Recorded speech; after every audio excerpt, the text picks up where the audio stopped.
vamos lá. O Supremo Tribunal Federal atua com o dever de defender o equilíbrio entre os poderes e proteger os direitos fundamentais garantidos na Constituição de 88. Em um regime democrático, as decisões da Corte são colegiadas, publicizadas e pautadas pela legislação vigente. Apesar dos ritos constitucionais, setores políticos questionam as ações do tribunal com termos como, abre aspas, ditadura de toga, fecha aspas. Dentro do Estado democrático, é comum contestar ou contra-argumentar decisões judiciais. No entanto, a forma como as críticas são feitas, buscando desmoralizar a Suprema Corte, traz riscos à estabilidade do país. Para explicar a importância do rito judiciário e analisar essas críticas, recebemos nossa colunista Helenira Vilela, que é professora e sindicalista. Boa tarde, Helenira, como vai? Já temos a Helenira? Não estava no backstage? Está aí. Muito excelente semana para você, viu, querida Helenira? Obrigado por nos receber mais uma vez, se dispor a estar aqui com a gente. O desafio agora é fazer essa análise aí que eu quero, estou ansioso para te ouvir, porque o que aconteceu a semana passada em relação à cretinice que fizeram com o Jorge Messias e, sobretudo, não é nem com o Lula, é com o Brasil, porque é uma prerrogativa do presidente da República e só 2 requisitos poderiam frear a indicação, coisa que ele não preenche esses requisitos, enfim. E essa outra questão da dosimetria, essa relação de desafio de poderes é danosa para a democracia, está correto?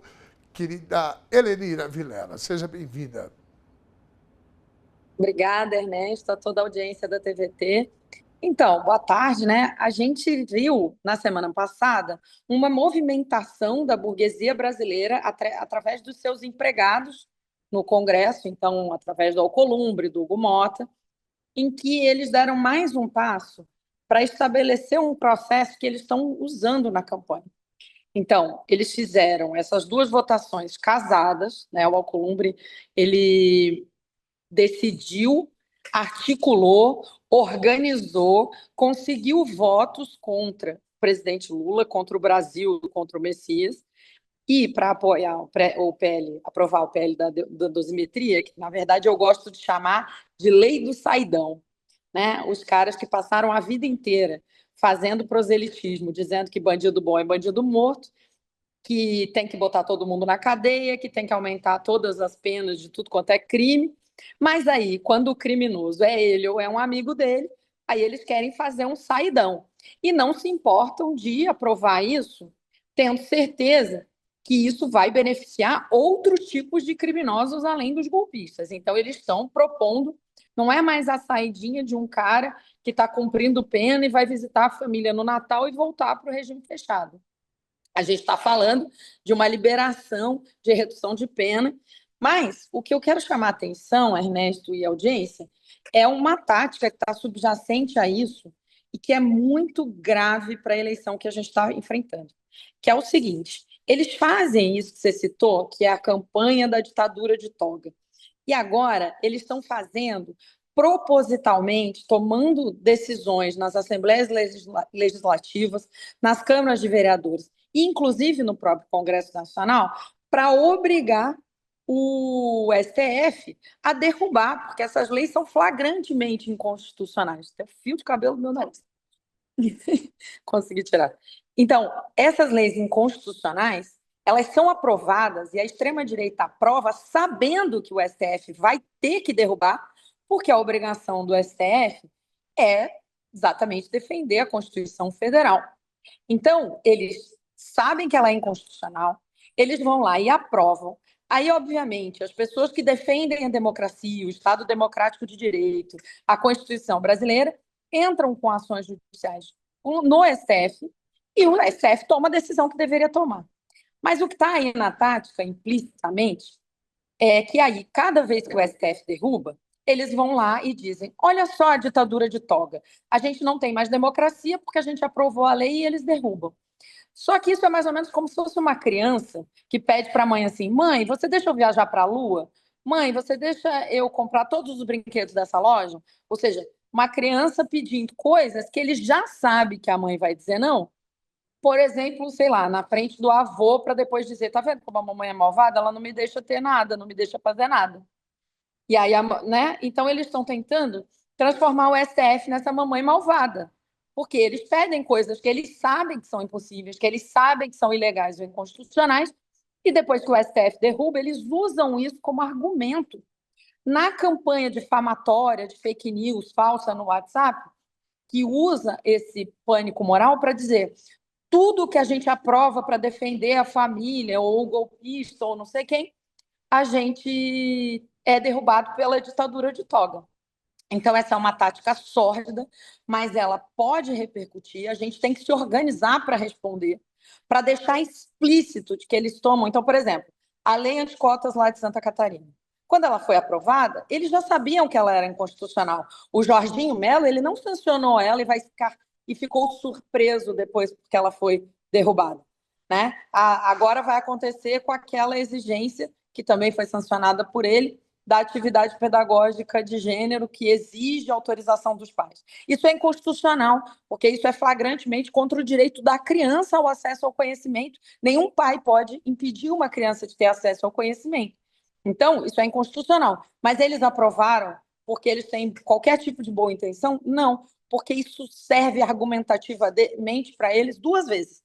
Serve quando faz o proselitismo do pânico moral, dizendo nós queremos proteger os seus filhos de se transformarem, serem ensinados a ser trans ou de aprender o Kama Sutra, como a canalha da propositora desse projeto afirmou, coisa que jamais, né, ninguém tem uma testemunha de uma aula do Kama Sutra. Né? Pode até existir alguma aula que cite a existência dele, mas ela faz pânico moral. Aí depois que essa lei for derrubada pelo STF, eles ganham outra vez, porque eles dizem a ditadura de toga me impede de proteger o seu filho, e coisas do tipo. Então, a gente está lidando com uma tática, e essa tática é particularmente importante para a aprovação para as eleições para o Senado.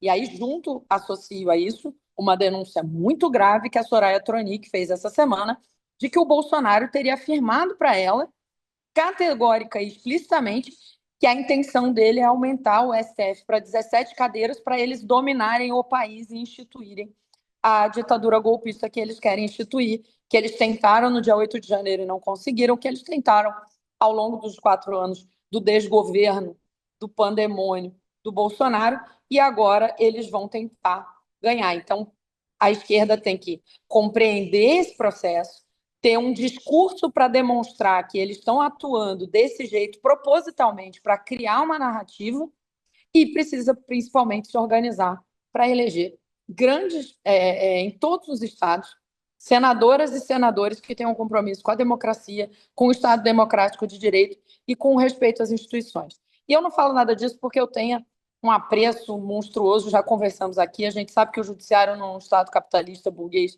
é sempre muito mais uma proteção para a classe dominante do que para nós, mas nesse momento esse STF tem atuado para defender a democracia e essa extrema-direita fascista tem atuado para derrubar essa capacidade do STF e manipular isso para instituir uma ditadura nazista no Brasil, e a gente não pode permitir. Muito bem.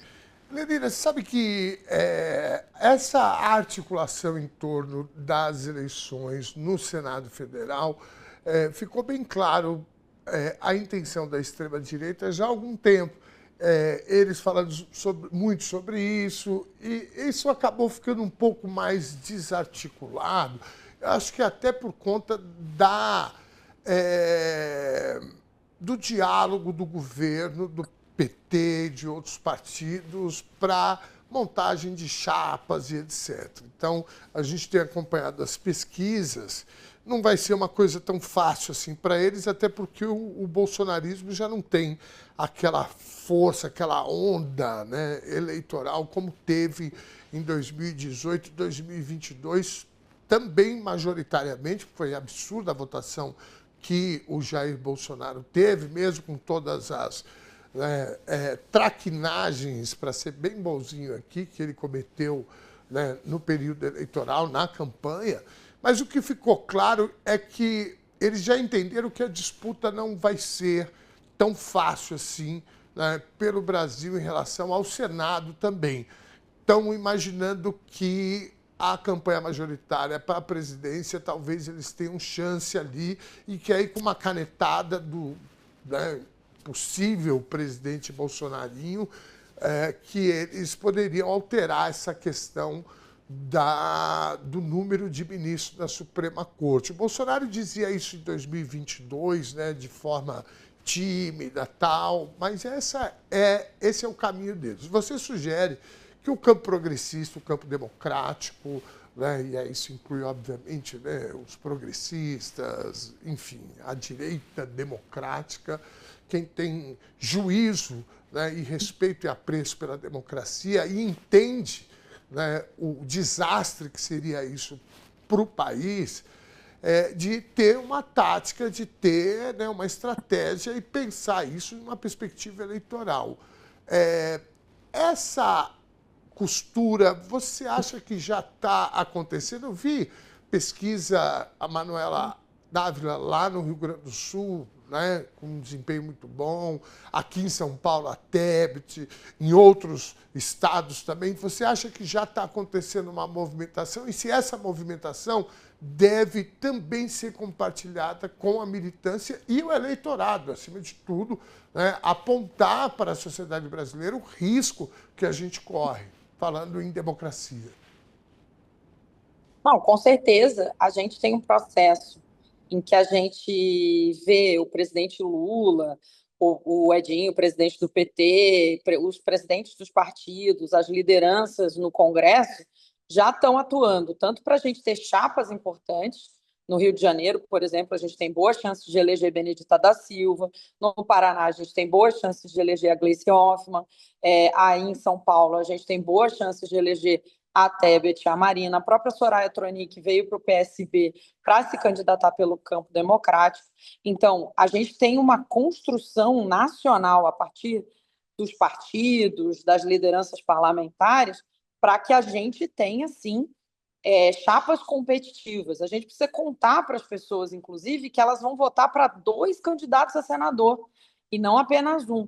Então, que cada um de nós, cada uma de nós pode escolher 2 senadores. E é importante que a gente faça isso com muita consciência, que a gente procure as chapas que estão relacionadas com o campo democrático, que tem compromisso com a Constituição. Então, a questão é exatamente, para além da decisão política, da articulação que é necessária, né, entre os partidos, com as lideranças, a gente transformar isso em campanha e depois transformar essa campanha em votos. Porque é isso que eu estou falando. O que eu estou chamando a atenção é para um mecanismo de campanha que eles já estão utilizando nesse momento e do qual o que aconteceu na semana passada, que o Alcolumbre armou, os 2 atos, né, que são articulados, eles são parte desta campanha que está em curso. E aí, por isso que a gente tem que arrumar uma resposta política para dizer agora, por quê? Porque as pessoas estão recebendo no WhatsApp a mentira da ditadura de toga e estão dizendo que a ditadura de toga é uma criação do governo Lula, é uma criação de quem persegue a família. Então, eles criam essa narrativa falaciosa e a gente precisa ter essa resposta política agora, né? E, como eu disse, inclusive denunciar que eles estão aprovando coisas que eles sabem que são inconstitucionais. As comissões de Constituição e Justiça da Assembleia Legislativa de Santa Catarina, do Paraná, do Congresso Nacional, não estão fazendo o seu trabalho. Elas estão propositalmente desvirtuando a decisão, ou seja, que era o trabalho era avaliar se na estrutura toda a CCJ de qualquer Câmara de Vereadores, de Assembleia Legislativa de Câmara Federal e Senado, tem que avaliar se cada projeto é constitucional ou não. E elas não estão fazendo isso de propósito, porque eles estão, como eu disse, como se fosse uma criança pedindo para a mãe uma coisa que ela já sabe que é impossível, para depois dizer que a mãe é malvada porque não faz o que ela quer. Então, eles estão atribuindo isso como uma tática sistemática.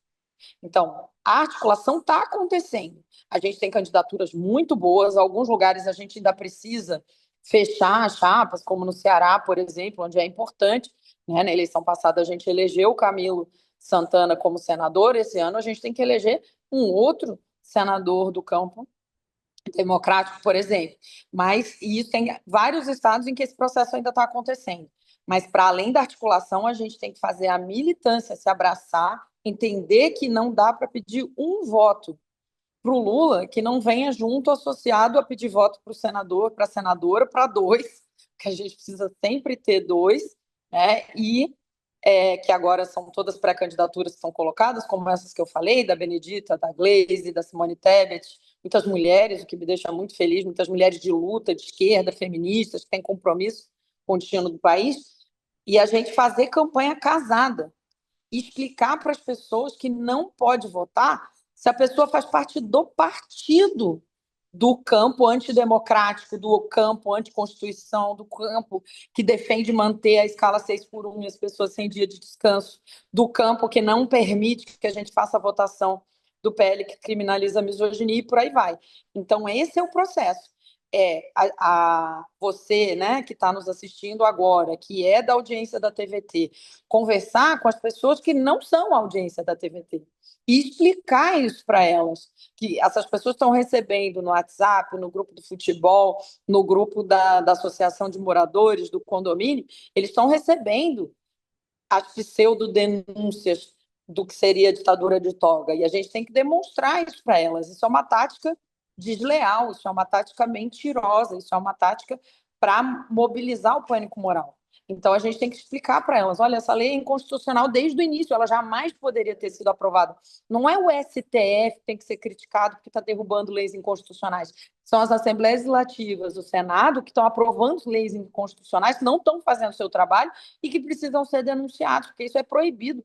Cada vereador, deputado estadual, deputado federal e senador, fez um juramento à Constituição brasileira.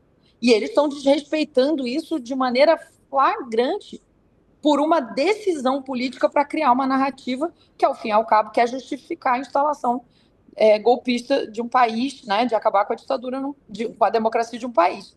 Então, a gente tem que denunciar isso. E é isso que você falou. As direções estão fazendo o seu trabalho, a gente tem críticas ali aqui, a gente às vezes não concorda com uma articulação ou outra. Agora, o importante a gente não pode permitir que eles consigam alcançar essa maioria no Senado, porque essa maioria no Senado vai ser suficiente para a tática deles, mobilizando a horda deles, derrubar a democracia brasileira, e a gente não pode permitir isso. Muito bem. Helenira Vilela, cirúrgica, muitíssimo obrigado, viu, pela tua participação aqui. Semana que vem tem mais, né? A Natasha me falou que talvez essa semana ainda tenha mais alguma coisa aí para a gente falar. Bom, a gente poderia ter todos os dias, mas também não podemos ficar exigindo tão. Obrigado, querida. Excelente semana para você. Beijo grande. Até mais. Bom. Tchau.